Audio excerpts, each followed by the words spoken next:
Nous poursuivons notre émission avec Monseigneur Laliberté, prêtre des missions étrangères. Il y a quelques semaines, il a fêté son 25e anniversaire de sacerdoce. Dans 10 jours, il y aura 1 an qu'il a été nommé évêque auxiliaire de Québec. Monseigneur Laliberté, bonjour. Bonjour Geneviève. Ça fait plaisir de vous accueillir ici. Ça me fait plaisir d'être avec vous. C'est une grande joie. Dites-moi, Monseigneur, qu'est-ce qu'un évêque auxiliaire? Oui, un évêque auxiliaire. Bien, un évêque auxiliaire, c'est un évêque qui est nommé. C'est un évêque comme n'importe quel évêque, mais qui est nommé à une charge particulière pour assister l'évêque titulaire d'un diocèse, comme ici c'est notre archevêque, le cardinal Gérald Lacroix. Alors, je suis un peu comme un assistant du cardinal pour la charge pastorale, être pasteur de l'Église de Québec, collaborer avec lui dans toute cette organisation de la vie de l'Église, ce rassemblement du peuple de Dieu à Québec, et puis l'organisation de la mission de l'annonce de l'Évangile dans le diocèse de Québec. Okay. Et puis donc, est-ce que vous auriez quelques exemples de dossiers que vous traitez pour aider l'évêque? Parce que je pense que c'est assez large, là, tout ce qu'il y a à voir. Oui, tout ce qu'il y a à voir dans un diocèse comme Québec. Puis on est 2 évêques auxiliaires. Il y a Monseigneur Pelchat aussi. Moi, j'ai des dossiers particuliers, par exemple, le service de la pastorale.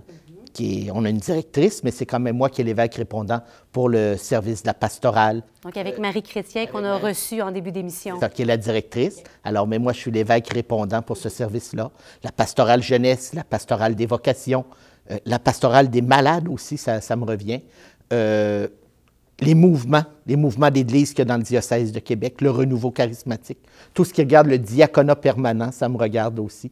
Alors, c'est plusieurs dossiers, sans compter toutes sortes de comités aussi. Puis en plus, j'ai un dossier au niveau national présentement. La Conférence des évêques catholiques du Canada m'a nommé comme l'évêque responsable pour les œuvres pontificales missionnaires pour le Canada français.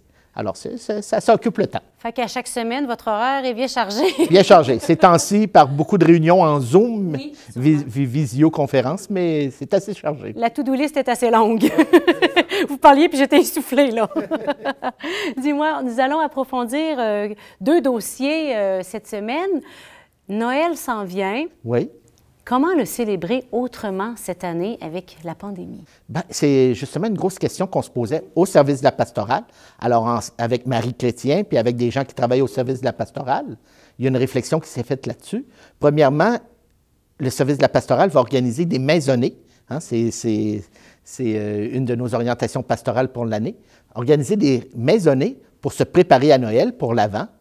Puis aussi, on veut préparer aussi une célébration pour les familles. Si jamais nos églises ne peuvent pas accueillir plus de 25 personnes à Noël, on a une rencontre la semaine prochaine avec les équipes pastorales pour regarder ensemble des idées pour comment célébrer Noël autrement cette année dans les paroisses. Mais aussi, on veut préparer un petit document d'animation, si on ne peut pas aller à l'église, pour que les familles puissent célébrer chez elles un Noël différent cette année. Alors, c'est un gros dossier qu'on a à monter parce qu'il faut voir qu'est-ce qui va arriver avec la pandémie puis dans quelle situation on va être à Noël cette année. C'est au fur et à mesure, mais c'est beau ça. Les gens vont pouvoir avoir ce document-là et animer ce moment de célébration de Noël en famille. C'est ça. Ça va être disponible probablement là, sur le site du diocèse, l'instrument d'animation, le petit outil d'animation. Ah, c'est beau.